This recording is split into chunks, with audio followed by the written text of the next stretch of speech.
mientras nos vamos acomodando a que usted pueda buscar Hechos capítulo 2. Hechos capítulo 2.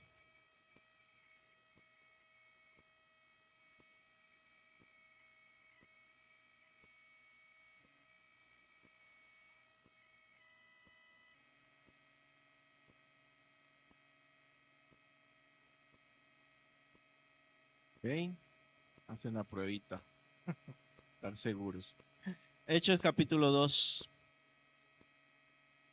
Dice así que cuando llegó el día de Pentecostés, estaban todos unánimes juntos, y de repente vino del cielo un estruendo como de un viento recio que soplaba, el cual llenó toda la casa donde estaban sentados, y se les aparecieron lenguas repartidas como de fuego, asentándose sobre cada uno de ellos, y fueron todos llenos del Espíritu Santo, y comenzaron a hablar en otras lenguas, según el Espíritu les daba que hablasen. Padre eterno, gracias nuevamente. Pedimos tu guía y tu dirección en este momento para tu enseñanza. En nombre de Jesús. Amén. Bueno, amados hermanos, hoy toca un tema muy interesante. Y sí, vamos a ver, sí, creo que todo está bien, ¿no? Ok, sí, ya ahí. Si pueden tal vez mover el cursor para arriba para que no quede la línea negra abajo, sí. Es la línea, nada más. Vamos a ver. A la primera, creo que va.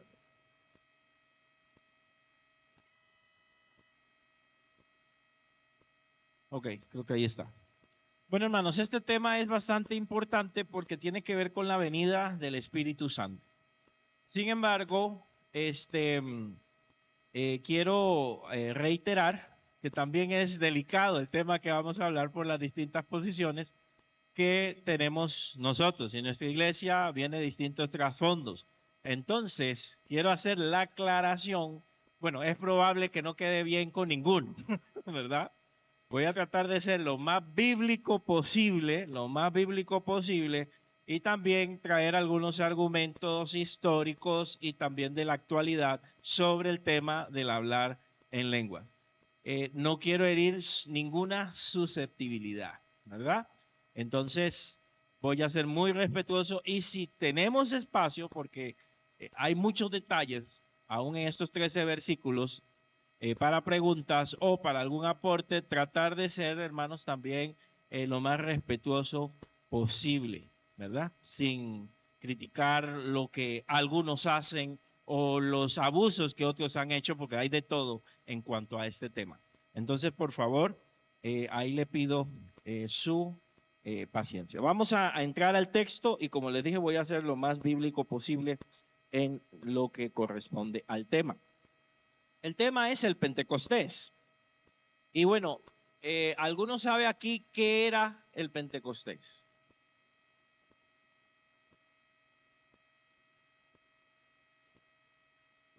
Era una fiesta.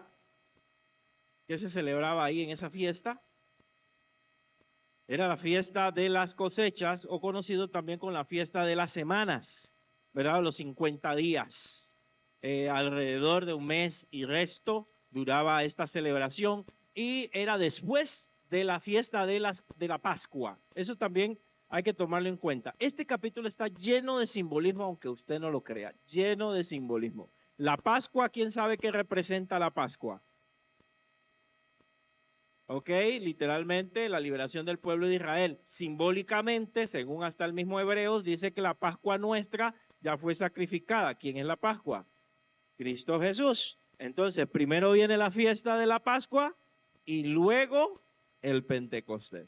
Primero el sacrificio de Jesús y luego la venida del Espíritu Santo. Todo esto está lleno de simbolismo. Entonces, primero el sacrificio y luego viene el Espíritu Santo a nuestra vida. Por ahí va.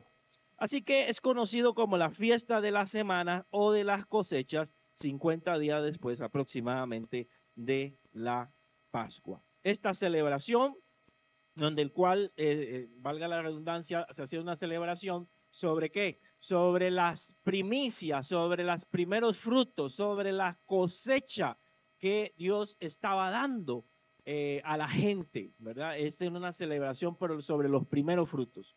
Volvemos al simbolismo. ¿Primeros frutos de qué? Los primeros cristianos.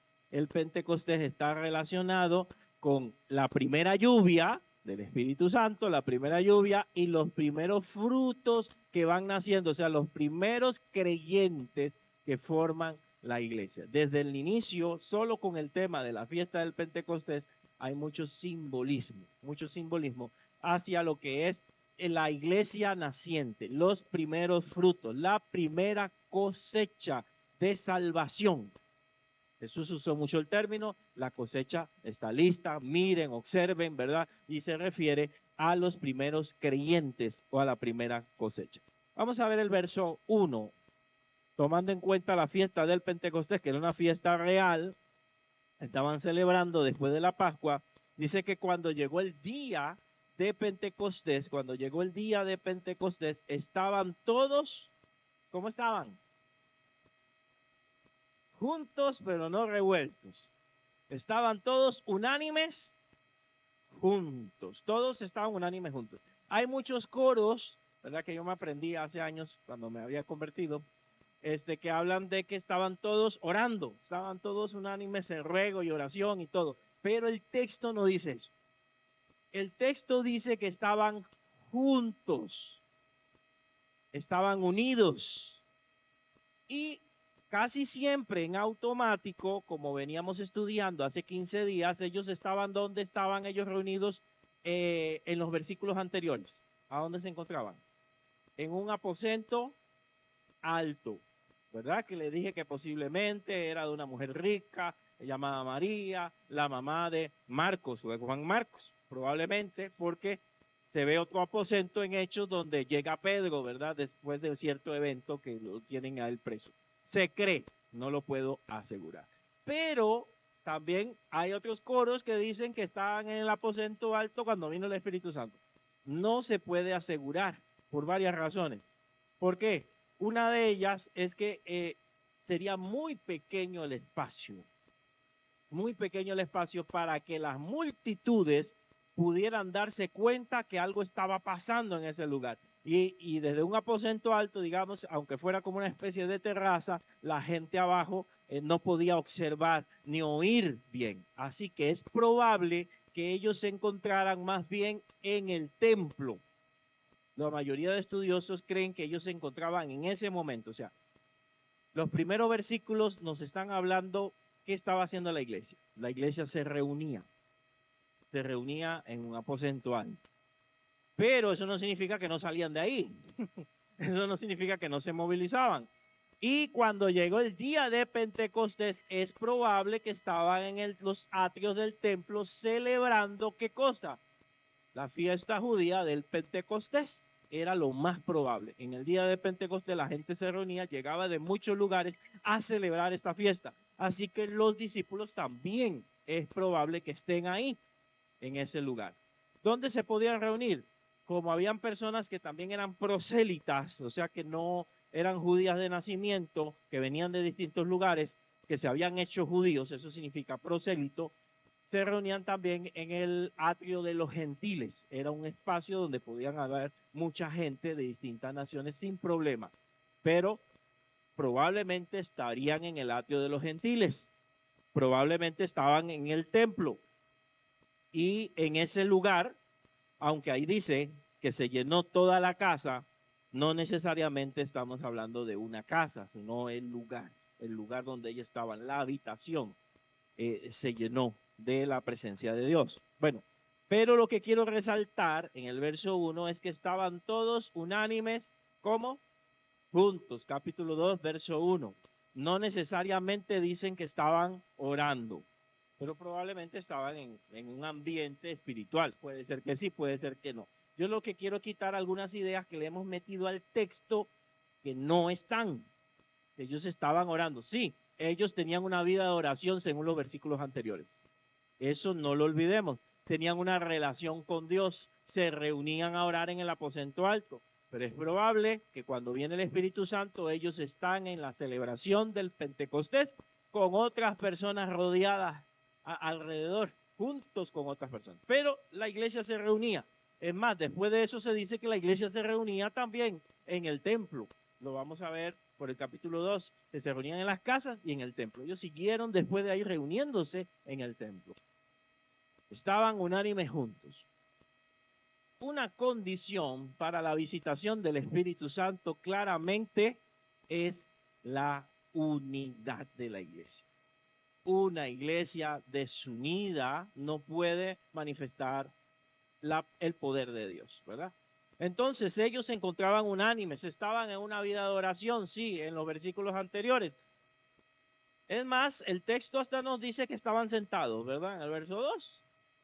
No estaban arrodillados, no estaban postrados, no estaban de pie con las manos levantadas, estaban sentados. Dice el verso 2, y de repente vino del cielo un estruendo como de un viento recio que soplaba, el cual llenó toda la casa donde estaban, ¿cómo? Sentados.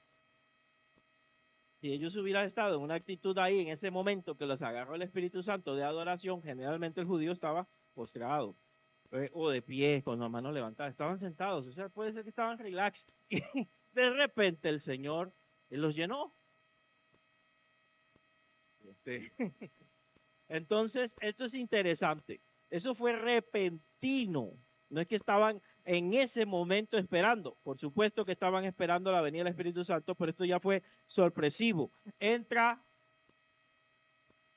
un viento recio. Pregunto, ¿qué dice ahí?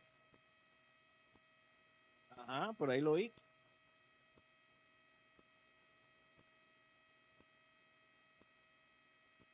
Como los vientos actuales, ¿verdad? Dice cómo. Esa palabra cómo está dando a entender que no era un viento, sino que se asemejaba a un viento. Cuando usted ve cómo, de inmediatamente es una figura de interpretación de la Biblia que está diciendo es simbólico.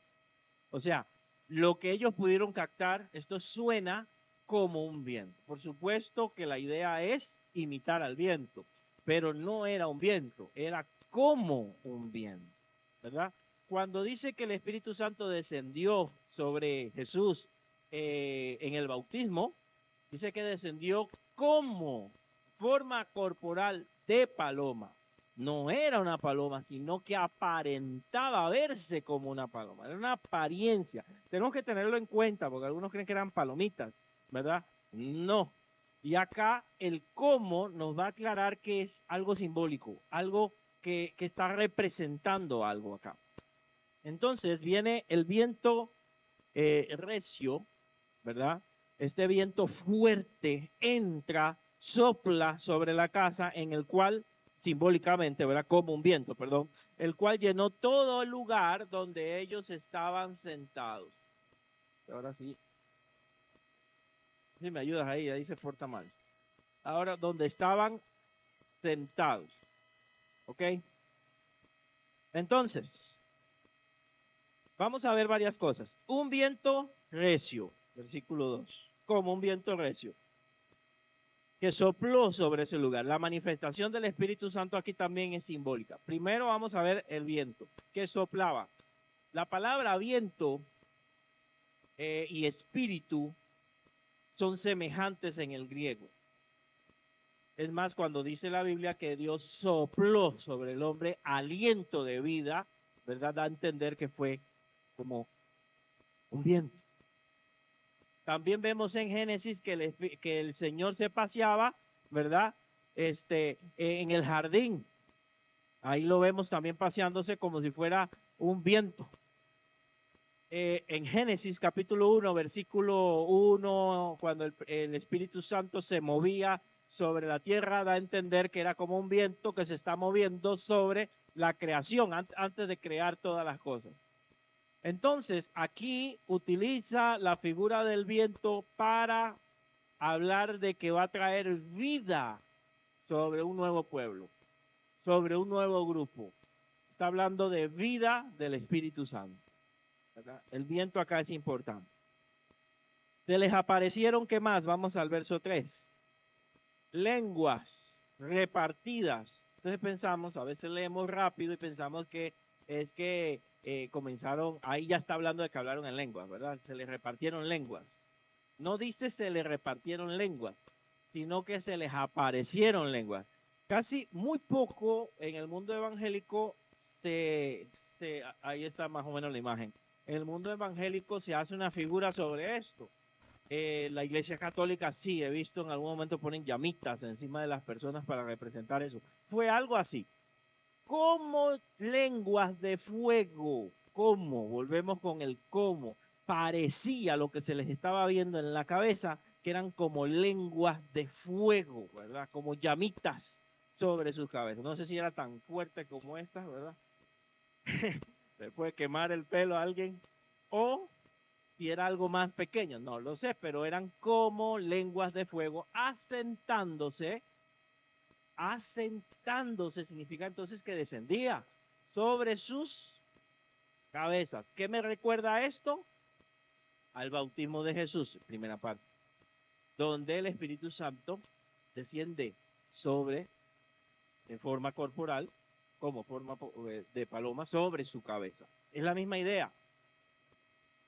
Es la misma idea. La venida del Espíritu Santo. La llama que representa que también Juan el Bautista había hablado de que el Espíritu Santo los bautizaría con fuego. Serían bautizados con Espíritu Santo y fuego.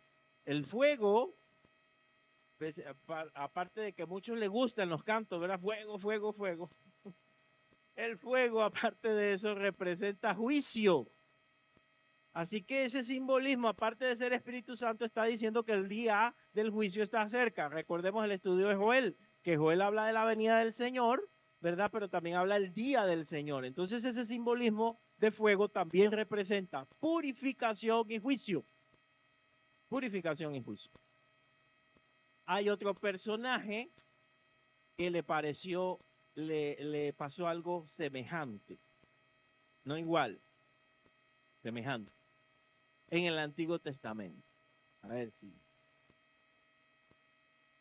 Donde hubo fuego. Exactamente. Moisés en la zarza, ¿verdad? Él observa, y esto es para recordar a Moisés, él observa una zarza ardiendo y que con fuego y que no se consumía este arbolito, no se consumía. Y eso le llamó, preste atención, eso le llamó atención a él, le llamó la atención a él. ¿Qué será esta visión? Dice él. Me voy a acercar. Esto también tiene una relación, pero no me voy a adelantar. Y dice que bueno, que eran como de fuego asentándose sobre cada uno de ellos, según el verso 3. Y aquí entonces sucede el resultado. Fueron todos llenos del Espíritu Santo, primero. Después, y comenzaron a hablar en otras lenguas, según el Espíritu les daba que hablasen. Entonces, fueron llenos del Espíritu Santo. La palabra lleno significa plero, que significa completo. Fueron saturados del Espíritu Santo y entonces hubo una manifestación. ¿Cuál? Que comenzaron a hablar en otras lenguas. El tema del hablar en lenguas ya estaba en Isaías de alguna manera profetizado, donde decía, hablaré en otras lenguas a este pueblo y ni aún así me creerán. Ya estaba anunciado, pero estaba anunciado como una evidencia y una señal de juicio. Nosotros lo vemos muy lindo, pero era un juicio que se estaba señalando hacia el pueblo de los judíos. Se convierten o lo que viene es juicio. Y después de ahí, años 70, la destrucción de Jerusalén, que ya Jesús había anunciado. Entonces, es una señal de juicio, en este caso también. Aparte del cumplimiento de Joel, que sería derramado el Espíritu Santo sobre toda carne. No me voy a meter a Joel porque ya lo enseñé, ¿verdad? Antes de ver eso. Ahí los que no habían llegado lo pueden buscar, el libro de Joel, y ahí pueden encontrar ese mensaje. Entonces, el Espíritu Santo, según el Espíritu Santo, les daba que hablasen. El Espíritu Santo era el que le daba los idiomas a estas personas. La palabra lenguas en griego es glosa. Entonces, ahí tenemos que tener claro, algunos le llaman la glosolalia, o sea, el hablar en lenguas, que es lo que significa idiomas. Claro que eran idiomas, no era otra cosa, ¿verdad? Porque ahí a veces se hace una confusión con corintios, si son lenguas espirituales, si son de ángeles, y cuando alguien no está seguro si es del Espíritu Santo, no, es que las mías son angelicales, entonces no se pueden entender. Sin ánimo de criticar, hay que tener cuidado con eso. Por lo menos acá eran idiomas reconocibles, ¿ok? Entonces lo tenemos que tener claro. Y más adelante nos los va a explicar.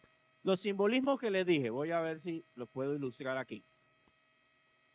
El Pentecostés es la fiesta de las primicias de la cosecha, que va a representar, ¿qué cosa?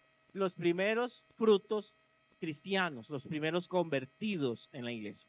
Ese es el primer simbolismo que vemos. El otro simbolismo es el viento recio, ¿verdad? Que va a simbolizar el aliento de vida. Cuando Dios creó al hombre, sopló sobre él y le dio aliento de vida. En una ocasión Jesús reunió a sus discípulos, casi no se habla de eso, y sopló sobre ellos y les dice, recibid el Espíritu Santo. Está refiriéndose a eso.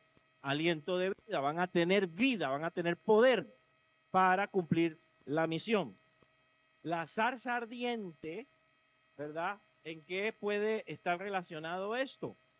Porque cuando ve la zarza, se acerca, le llama la atención.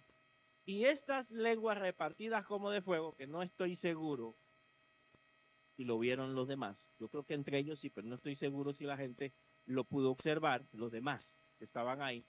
Pero el tema de las lenguas va a ser algo que va a llamar la atención, igual como la zarza, y la gente se va a agrupar a observar qué está pasando. Es el mismo efecto que atrajo a Moisés a través de eso.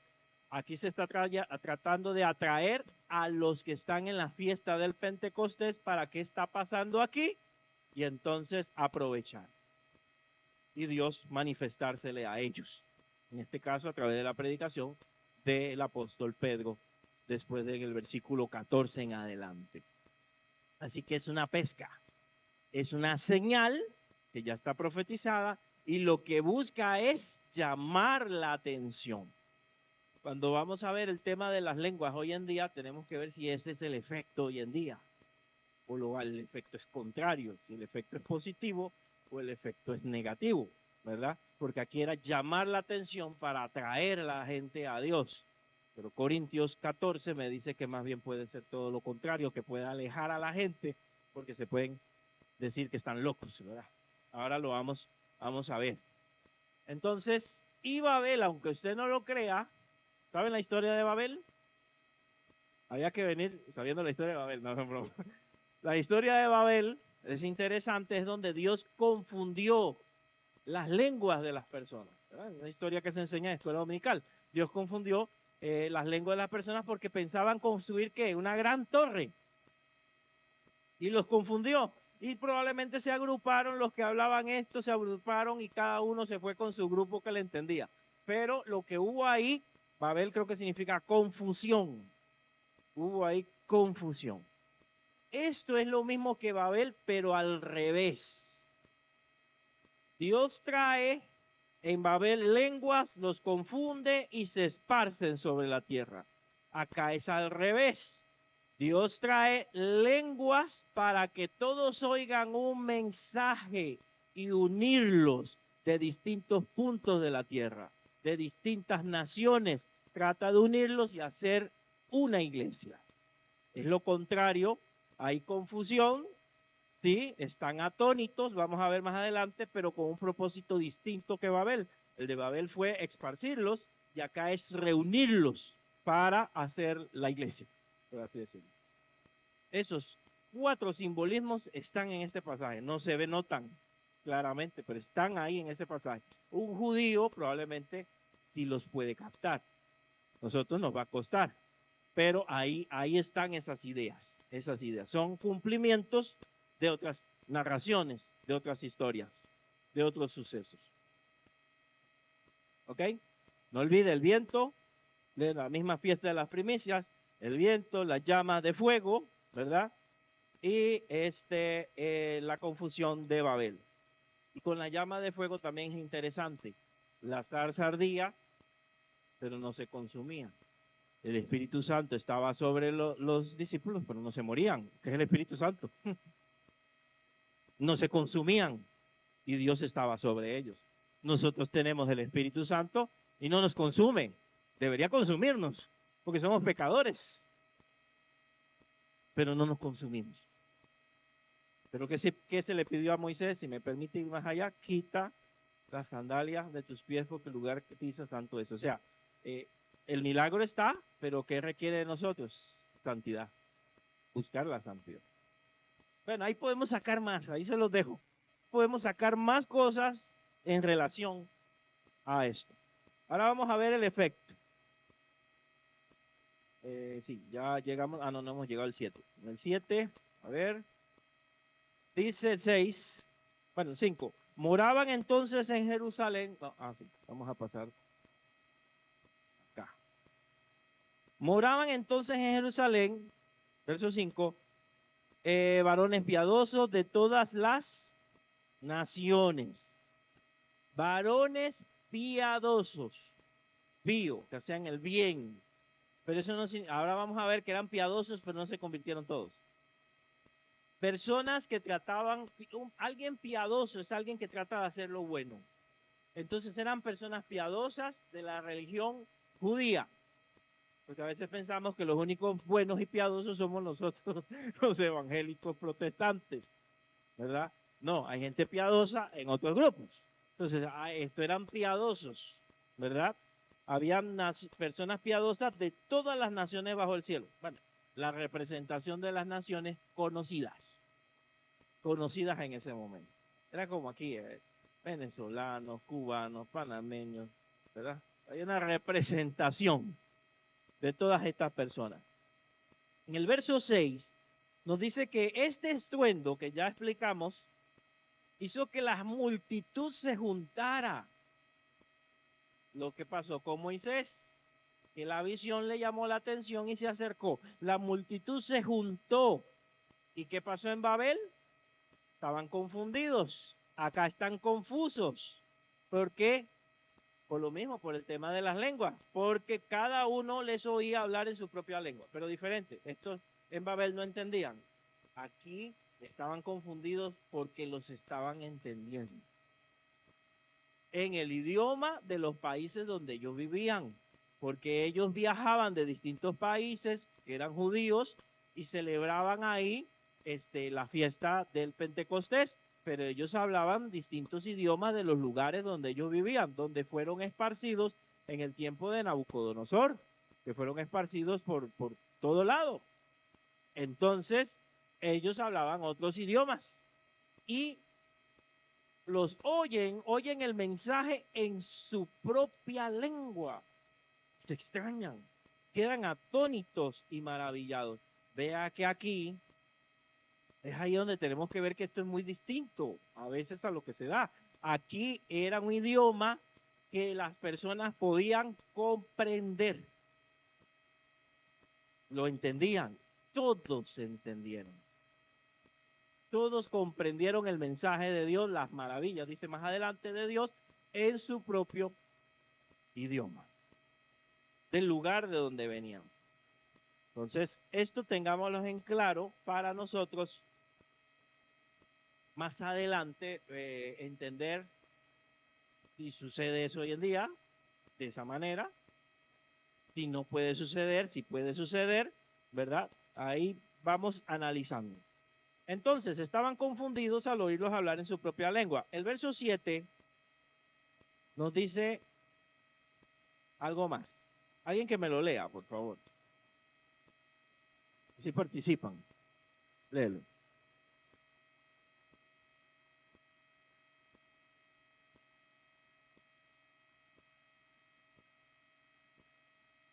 Esto también es importante. ¿No son galileos todos estos que hablan? Analícelo bien. Analícelo bien. Galileos, o sea, le sonaba el acento probablemente, ¿verdad? Estos son Galileos. Recuerden, en algún momento expliqué que Galilea era un lugar que era como menospreciada también, como los samaritanos. No tanto, pero sí era un poquito menospreciada porque estaba rodeado, era frontera con otros países y la cultura estaba como mezclada. Ya los judíos estaban medio mezclados con algunas costumbres. Entonces no eran bien vistos y de ahí el Señor quiso traer sus discípulos. Aquí la pregunta es que lo que parece acá es que están hablando los que son galileos. Ahí se las dejo. ¿Están generalizando? ¿Será que los 120 eran galileos que estaban ahí? Cuando Jesús no solamente predicó en Galilea, o estaban oyendo hablar a los apóstoles nada más, que eran galileos. Se las dejo picando. ¿No son galileos estos? ¿Son galileos?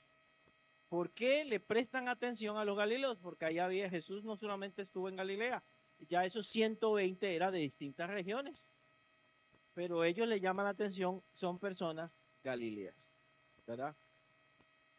Mi teoría acá es que no necesariamente, no lo puedo afirmar porque no estuve ahí, todos hablaron en lenguas, no necesariamente, pero ellos sí notan que los que están hablando en lenguas son galileos.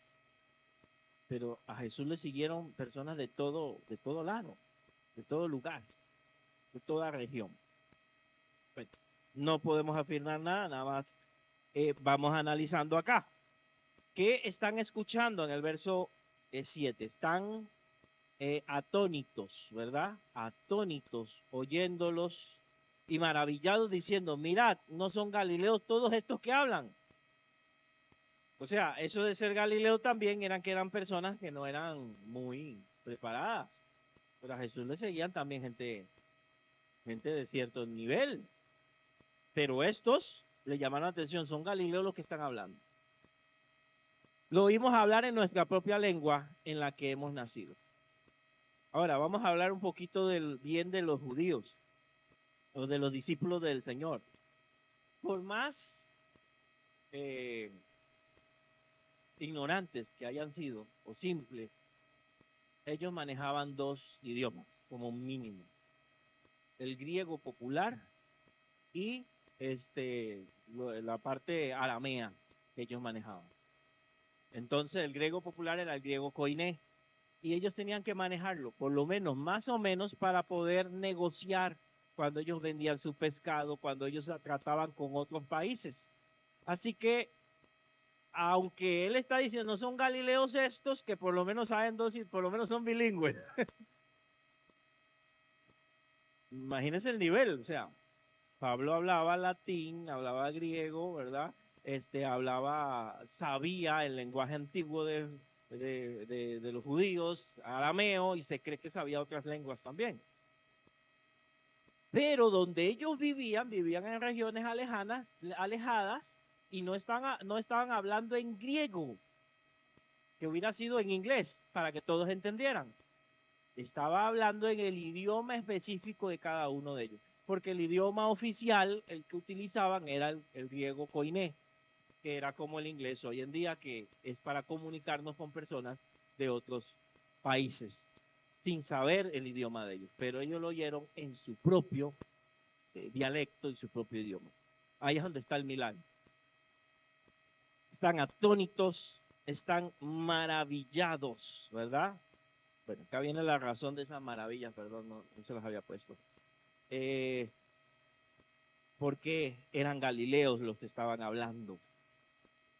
¿Cómo pues les oímos nosotros hablar cada uno en nuestra lengua en la que hemos nacido? En la que hemos nacido. No eran misterios, no eran idiomas en el cual ellos habían crecido, bueno, habían nacido, en el lugar donde ellos vivían, ¿verdad? Ese es el asunto. ¿Qué oían? Esto es muy importante. ¿Qué mensaje les estaban dando. El verso 8, 9, perdón, bueno, ya el 9 en adelante, tendría que adelantarme para que ustedes puedan ver cuál era el mensaje. En el verso 11, un poquito al final, les oímos hablar en nuestras lenguas, ¿qué cosa? Verso 11 al final. Las maravillas de Dios. Cuando ellos están hablando en lengua, lo que están diciendo son las cosas grandes que Dios hace. Estaban testificándoles a ellos para que se convirtieran. El propósito aquí era netamente evangelístico. Netamente evangelístico. Era para que ellos se asombraran, creyeran en el Señor Jesucristo y lo recibieran, como lo vamos a estudiar en 15 días en la prédica del apóstol Pedro. Recibieran al Señor Jesús. Ese era el propósito. No era para otra cosa. El propósito era claramente un propósito evangelístico.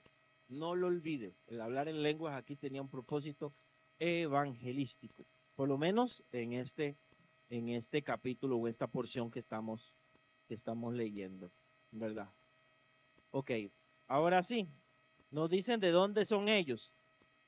Del 8 al versículo 10, no, al 11 nos dan los lugares de dónde venían esas personas. ¿Ok? Pero me voy a brincar eso porque lo voy a poner en una imagen, los lugares donde yo verso 12, ¿qué otra pregunta se hacen? Dígame, ¿qué preguntas hay? ¿Qué quiere decir esto? ¿Verdad? Igual que Moisés. ¿Qué está pasando? ¿Qué significa esto? Era una manera de llamarles la atención, ¿verdad? Una manera de atraerlos y que ellos quedaran impactados. Cuando Dios hace un milagro, yo creo que Dios es el mismo ayer y por los siglos, ¿verdad? Hace un milagro, hace una sanidad, no es para la gloria del pastor o la gloria de los que oraron, es para llamar la atención en las personas para que crean en Jesucristo. Ese es el propósito. Si el propósito es otro, probablemente Dios no está en el medio. El propósito es llevar, como les expliqué la vez pasada, la gloria ¿a quién? A Cristo. El Espíritu Santo obra para que la gloria sea llevada a Cristo, no a otra persona, ni siquiera a la iglesia.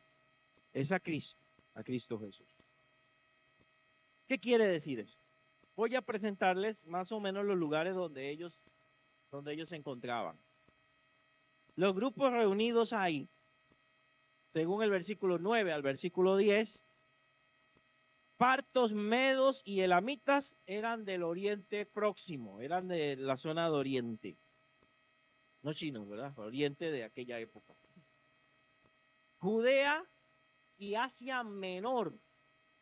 Y Asia Menor tenemos a Capadocia, Ponto, Asia, Frigia y Panfilia. Ahí lo mencionan.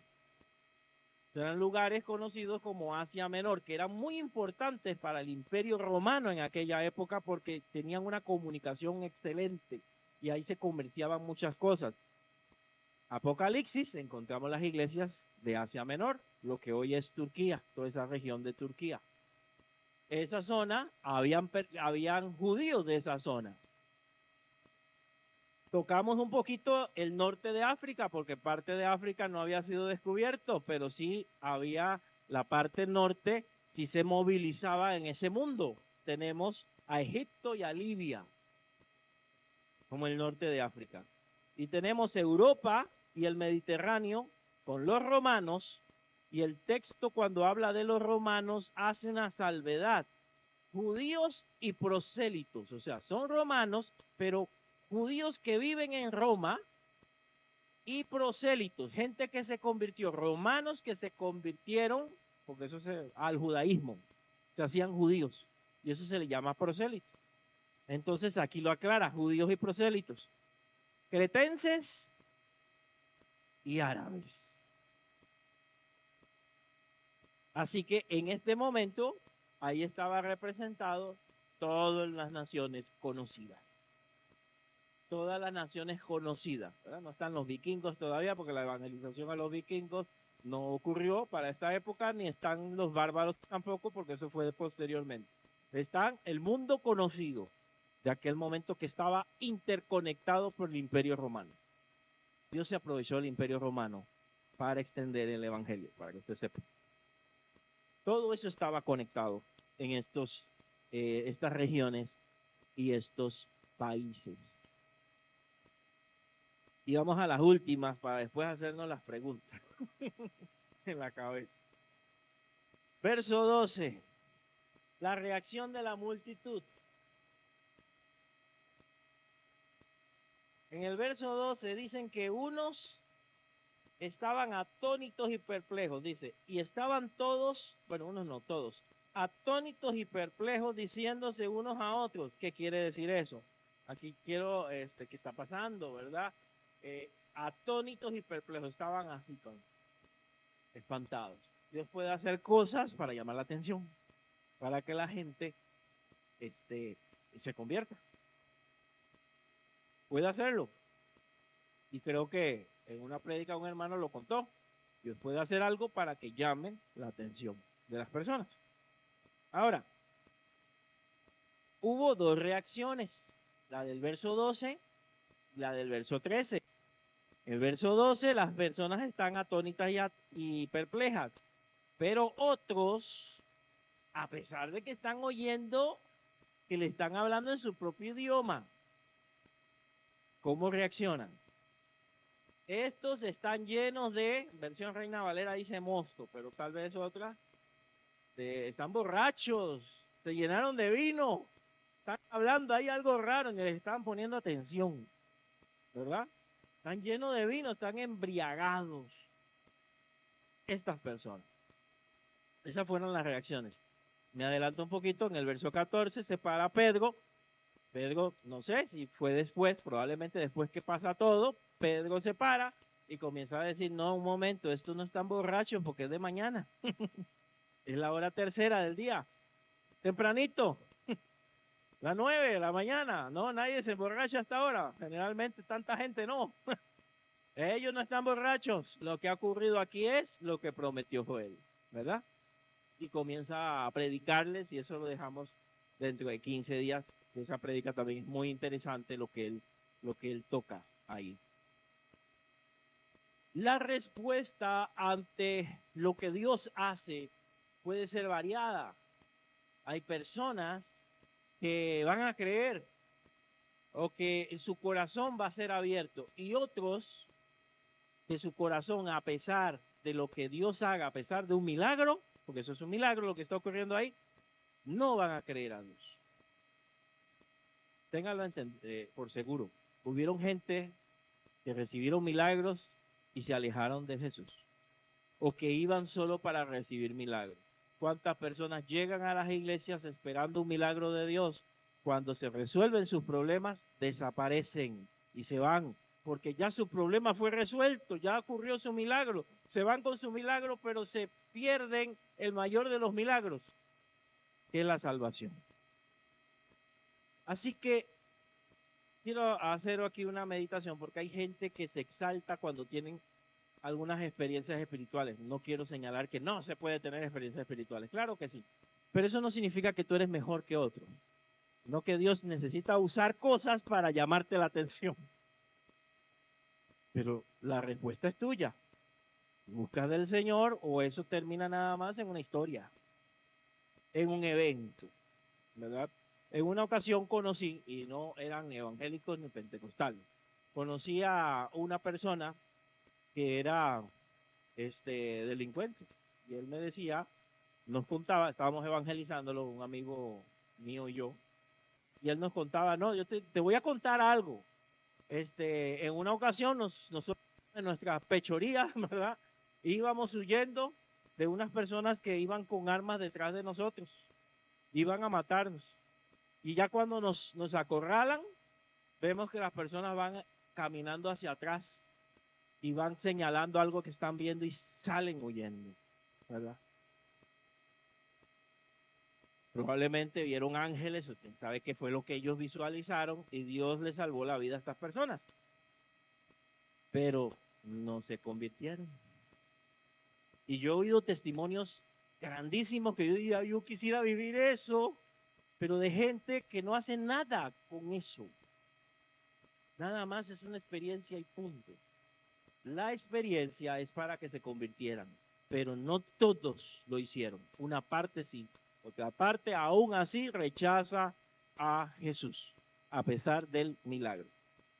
Que nos quede ahí bien claro. Bueno, antes de concluir, vamos al tema de las lenguas entonces. El tema álgido. Puede haber lenguas hoy en día o no. Son las lenguas símbolo del bautismo del Espíritu Santo, ¿verdad? O no, o es un don, o ya eso pasó. Y como les dije, puede que le quede mal a todos, pero voy a enseñar las tres posiciones, explicar las tres posiciones que hay con respecto a esto, y usted use la lógica con respecto a lo que hemos estudiado para comprender si eso es aplicable hoy o no, o si es aplicable en un cierto contexto, ¿verdad? ¿Ok? Hay dos posiciones, generalmente las más famosas, que divide a la iglesia evangélica en dos partes. Sé que no lo van a ver todo, así que lo voy a leer. Una se llama cesacionismo, o sea, cesó, paró. Esta es la posición cesacionista. La posición cesacionista va a ser la posición de la mayoría de las iglesias históricas. ¿Entienden? Por decir nombres, porque hay más nombres. Unas bautistas, unas presbiterianas, menonitas, todas las iglesias más viejas, metodistas, pero hay un fenómeno con el metodista que voy a cerrar ahora. El metodista era así, sin embargo, parte del movimiento se convirtió en el pentecostalismo moderno. Entonces, del metodista sale el pentecostal, ¿verdad? Histórico. Pero bueno, el asunto es que el cesacionista tiene este punto. Ya no, ya eso terminó. Fue para el tiempo apostólico hasta que venga lo perfecto. Primera de Corintios 13. Busquemos un momentito ese pasaje. No lo vamos a ver todo, pero sí algunos importantes. Primera de Corintios 13:10. Y lo anoté bien.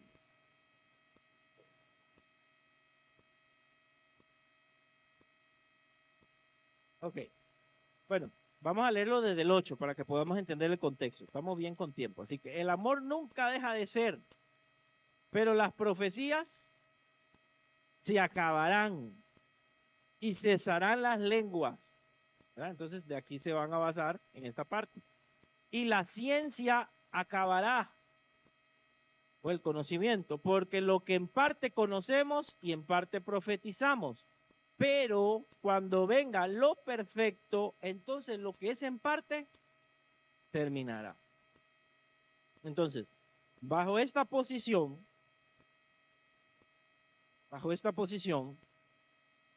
todos los milagros y todos los dones sobrenaturales, como profecía, como lenguas y demás, cesaron cuando apareció lo perfecto.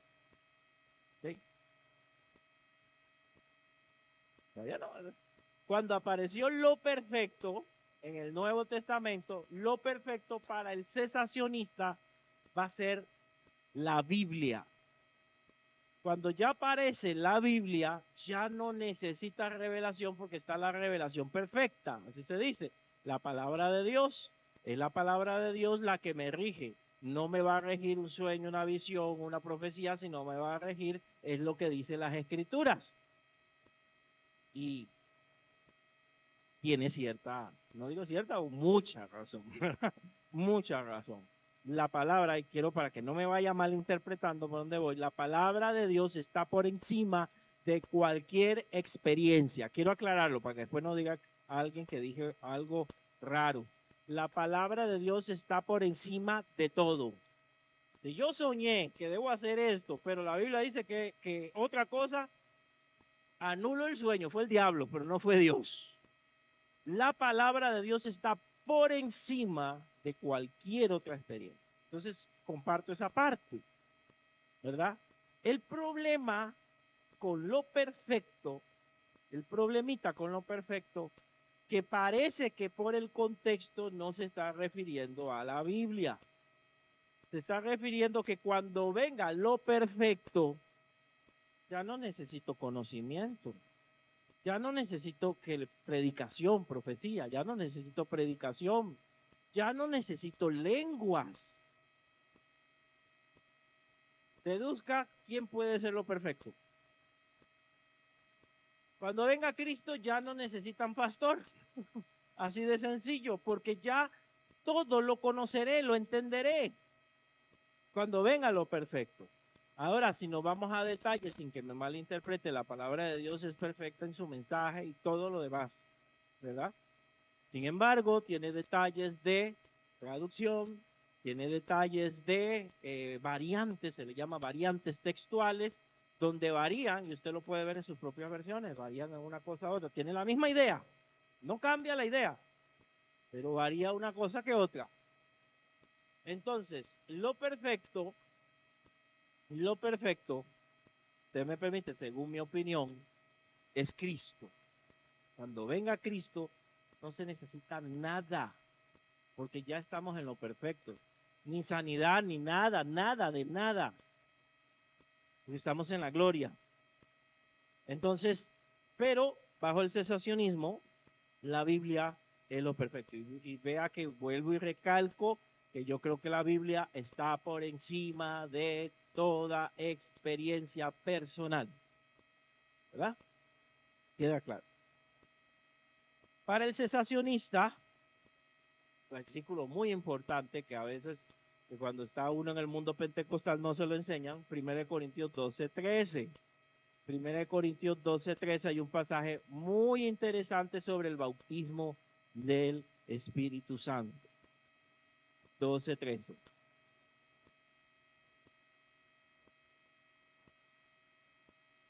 Porque por un solo espíritu fuimos, ¿cuál es la palabra ahí que sigue? Todos bautizados. No es el bautismo en agua, para que lo puedan entender. El bautismo en agua es simbolismo de este bautismo. Fuimos todos bautizados en un cuerpo, o sea, la iglesia, sean judíos o griegos, sean esclavos o libres, a todos se nos dio de beber de un. Entonces, ciertos cortes nos van a decir que no todos en la iglesia son bautizados, solo unos. Y los que son bautizados, ahora, estoy generalizando porque hay muchas líneas, hermano. Unos que dicen que no, otros que sí. Pero los que son bautizados son los que hablan en lenguas, según Hechos capítulo 2, que lo vimos. Pero el cesacionista se agarra de acá y va a decir, vea, todos los que hemos creído en Cristo somos bautizados en Él, en un cuerpo. Nos introducen en la iglesia y la iglesia ha sido bautizada en Cristo. ¿Cuándo? En el Pentecostés. Toda la iglesia fue bautizada en Cristo. Es algo para todos. Es como el sacrificio de Jesús. Jesús fue sacrificado, pero debe ser sacrificado como hacen algunas religiones que lo sacrifican todos los domingos. No, una vez y para siempre, según Hebreo. Y el Pentecostés también fue, según esta posición, una vez para siempre. Lo que yo tengo que aceptar a Jesús para que lo que ocurrió en la cruz y lo que ocurrió en el Pentecostés venga a mi vida en fe. Esa es esa posición. Interesante. Interesante.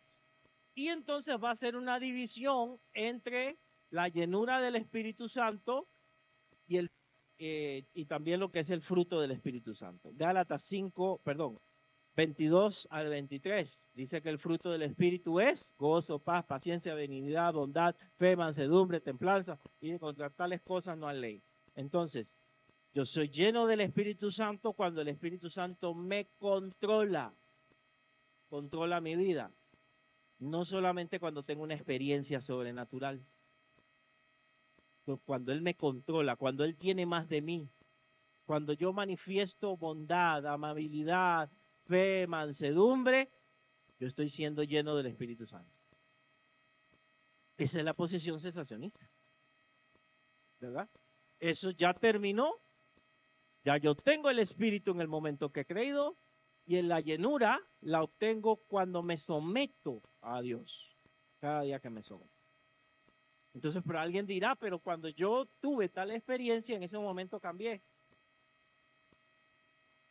Y Hechos 2 dice que todo ocurrió en un combo, ¿verdad? Todo en Hechos 2 apareció inmediatamente. Llenura, lenguas, todo un solo. Fue un combo único. Pero las cartas de Pablo lo ve como por separado. Y es ahí donde alguno agarra una posición y otro agarra otra posición. ¿Okay? El de continuismo. Bueno, es que la evidencia de la llenura del Espíritu Santo es la otra posición, la posición abierta. Es que la evidencia de la llenura del Espíritu Santo es hablar en lenguas, según Hechos 2, 1 al 4, ya lo vimos, ¿verdad? Pero si usted dice, no, eso solamente fue para los primeros discípulos o para la iglesia, ellos te van a sacar Hechos 8, 14, 19, hay otro grupo hablando en lenguas, y te van a volver a sacar Hechos 10, 44 al 46, que lo vamos a estudiar aquí todos, y después va a salir Hechos 19, del 1 al 7. Entonces, no solamente los apóstoles hablaron en lenguas en ese momento, aquí vamos a la otra cara de la moneda, sino que también hubieron otros derramamientos a la iglesia samaritana, a la iglesia de Éfeso y a los gentiles, Cornelio, por primera vez. Hubieron otros derramamientos.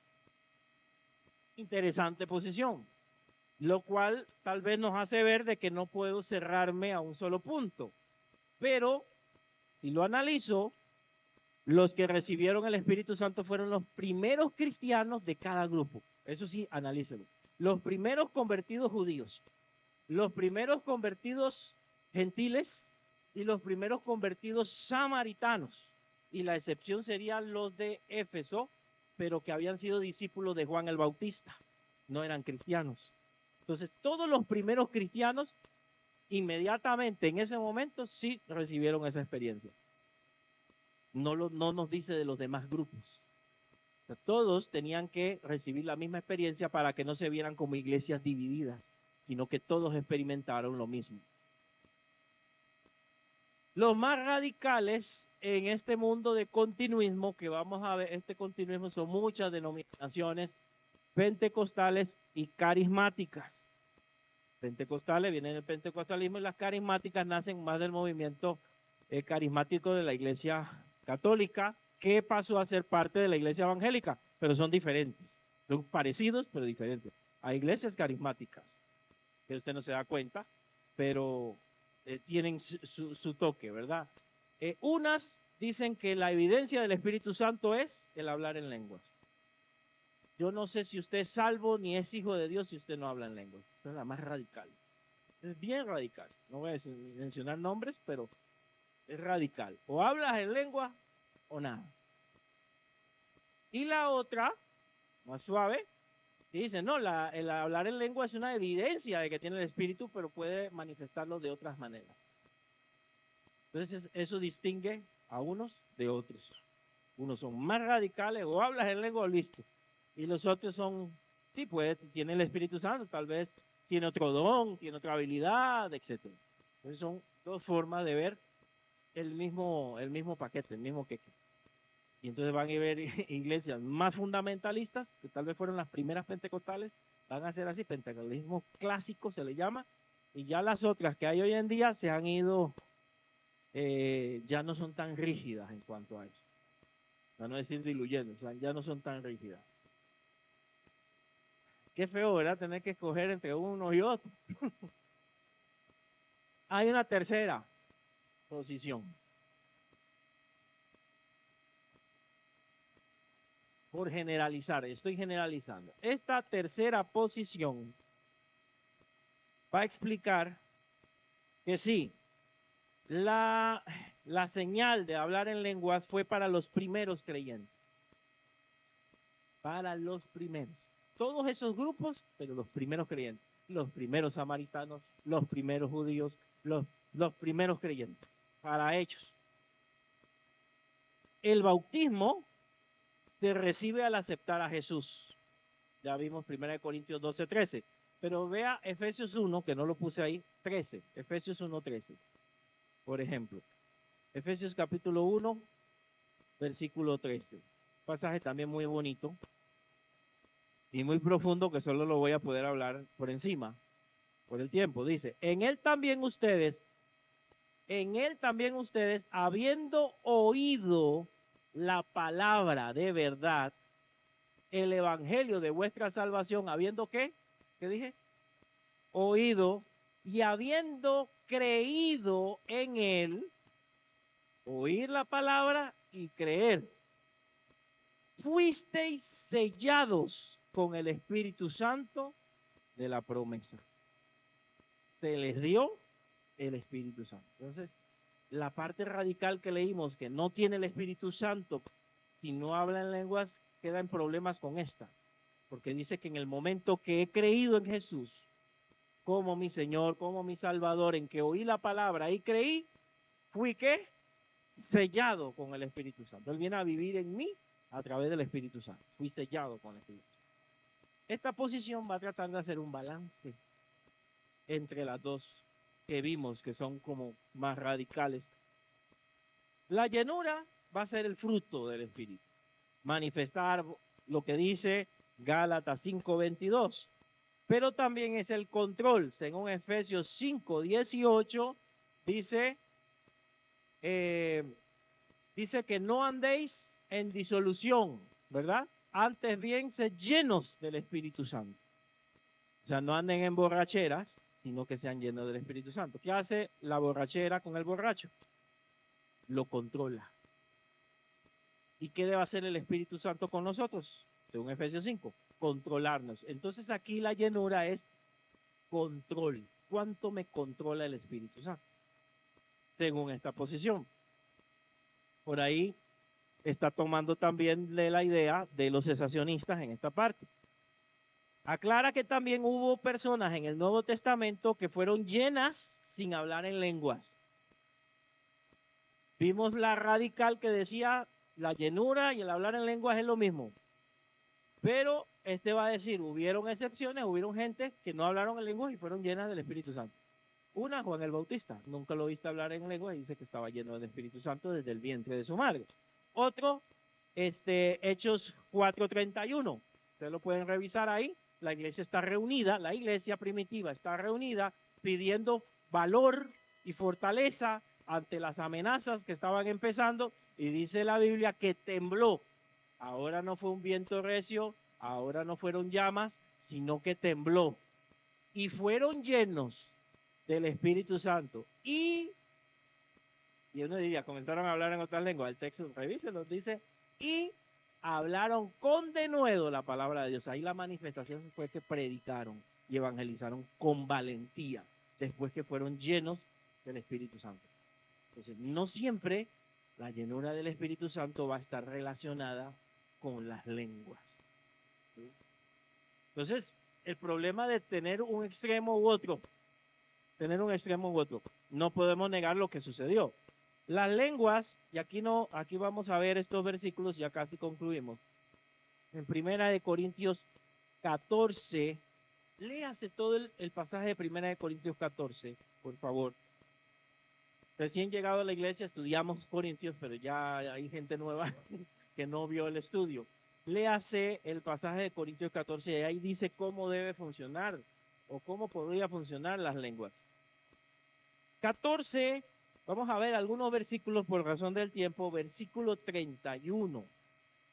Vámonos al final. 14, 31.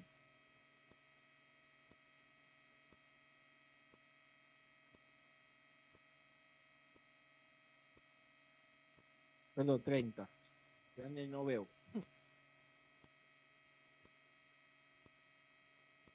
Ok, sí. Yo creo que tengo el texto mal acá. Ya le digo.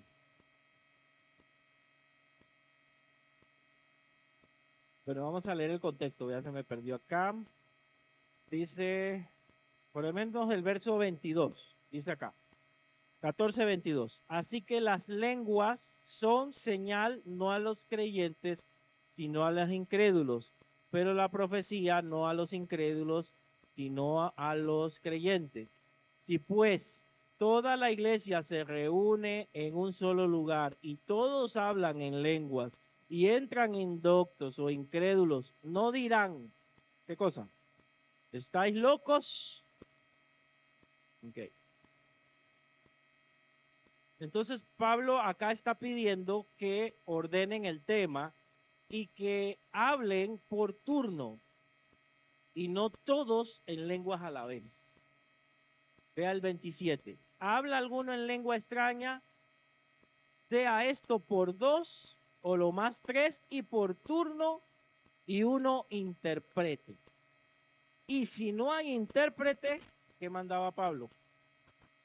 Guarde silencio, no dice que no hable, porque también lo malinterpretamos, y hable para, o sea, hable en voz baja, no haga escándalo, baje la voz, y más ahí dice que se edifica a sí mismo, ¿verdad? A través del hablar en lengua, pero si no hay una interpretación, no está edificando a los demás.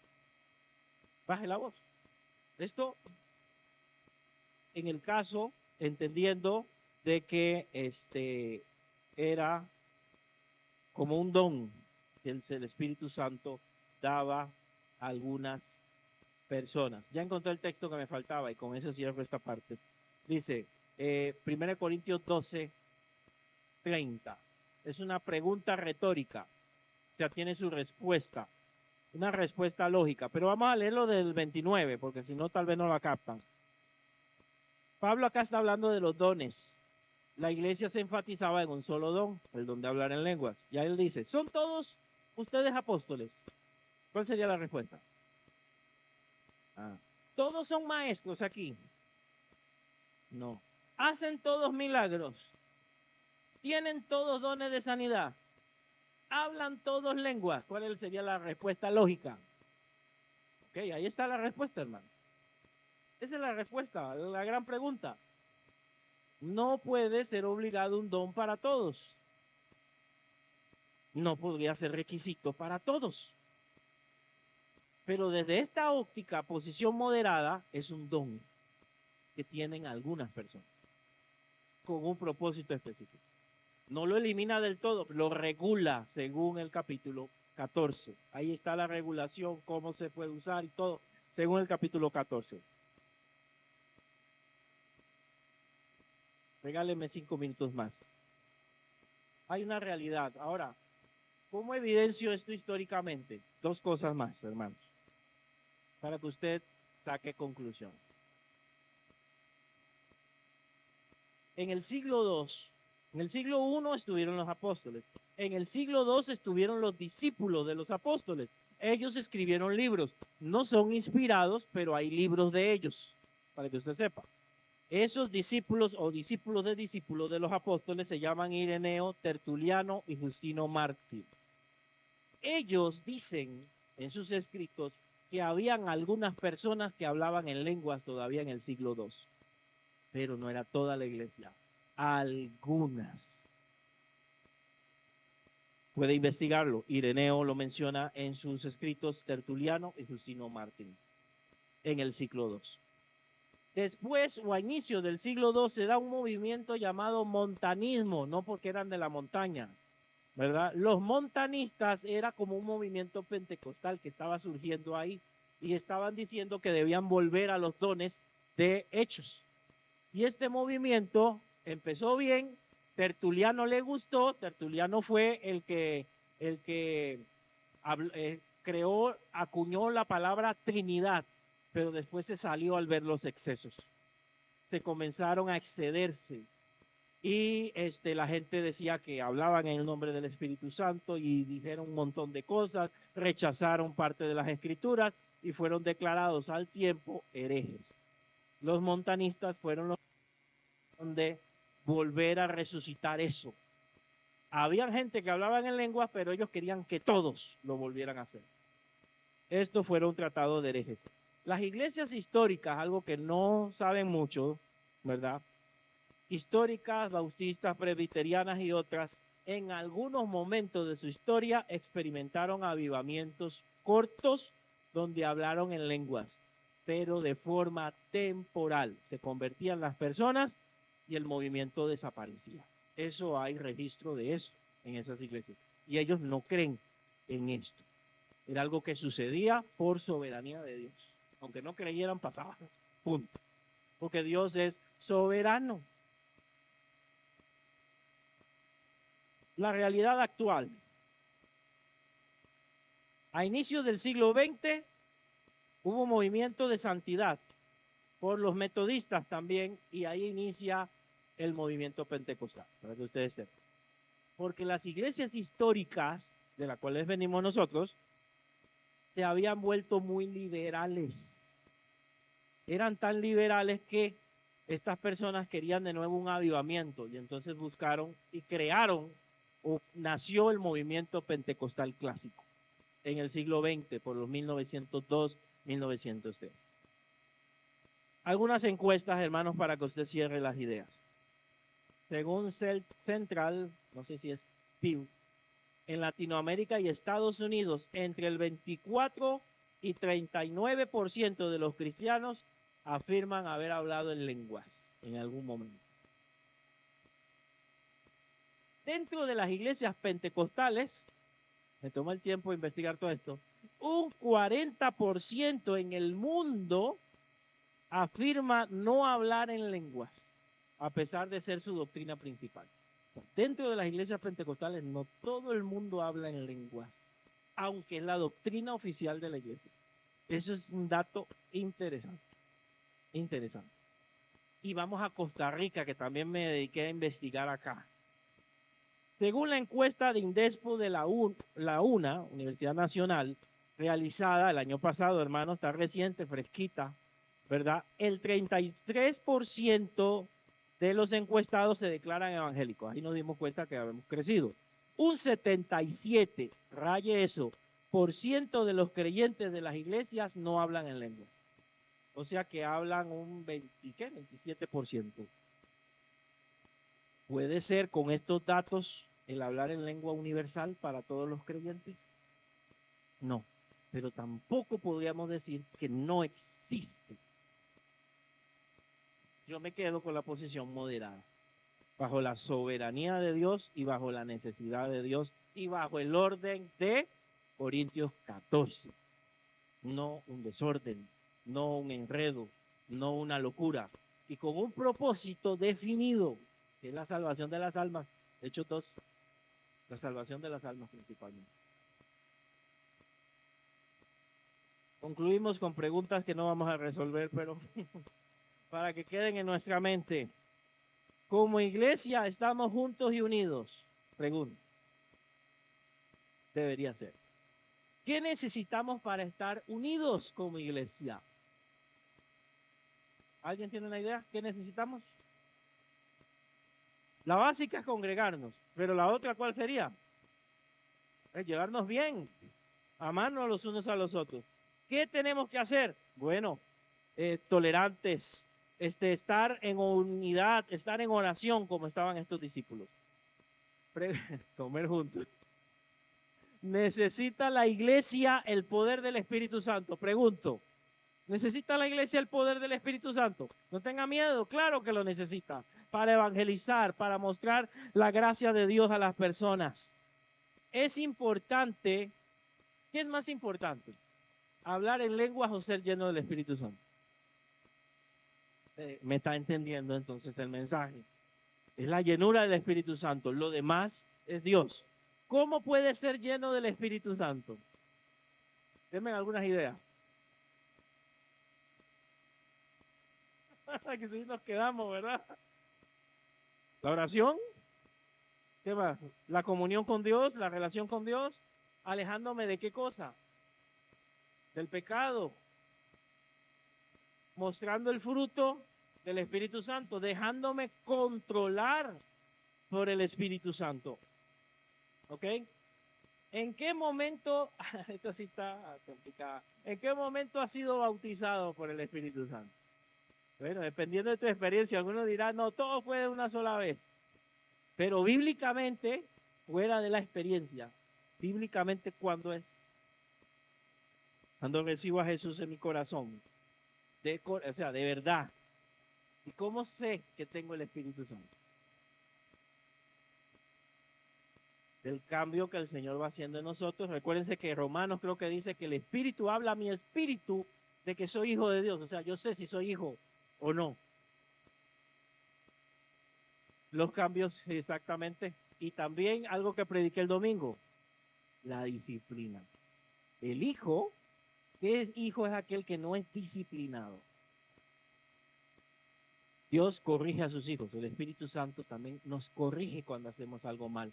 O sea, nos convence de pecado, de justicia y de juicio. Cuando usted hace un pecado y se siente mal, no solamente la conciencia, el Espíritu Santo, hablándonos, nos lleva al arrepentimiento. Así me doy cuenta que tengo el Espíritu Santo. Pero si estoy haciendo lo que me da la gana y ni frío ni calor me hace, ¿qué problema?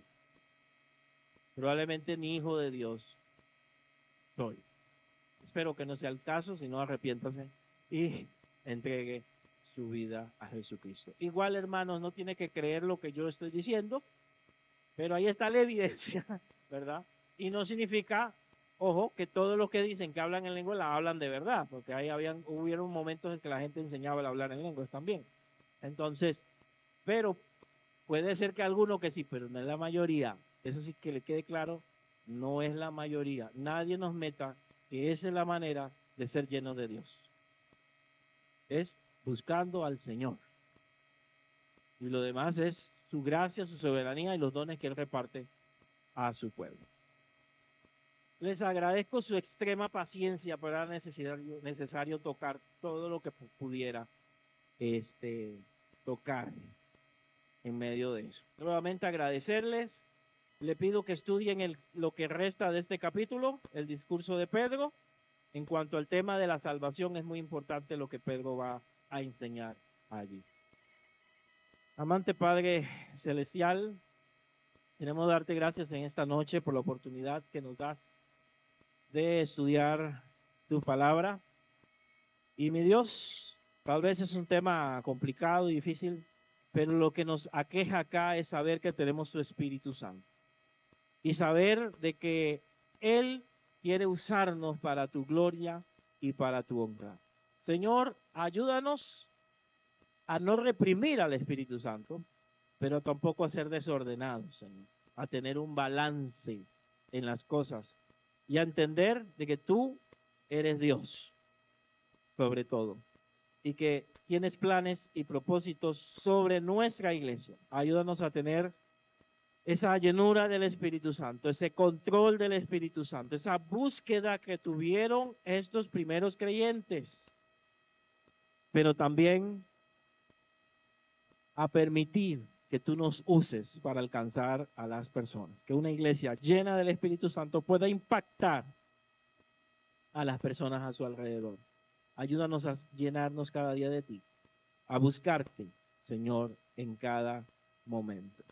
Te doy gracias en esta noche y te pido para que tú lleves con bien a mis hermanos, los guardes, los protejas, Señor, y le des una noche llena de bendición y que también nos permitas tener un servicio maravilloso el próximo domingo, Señor, y una reunión de iglesia sana y bonita. En el nombre de Jesús. Amén. Amén. Que Dios me les bendiga. Un abrazo, saludos, muy buenas noches. Prohibido no saludarse.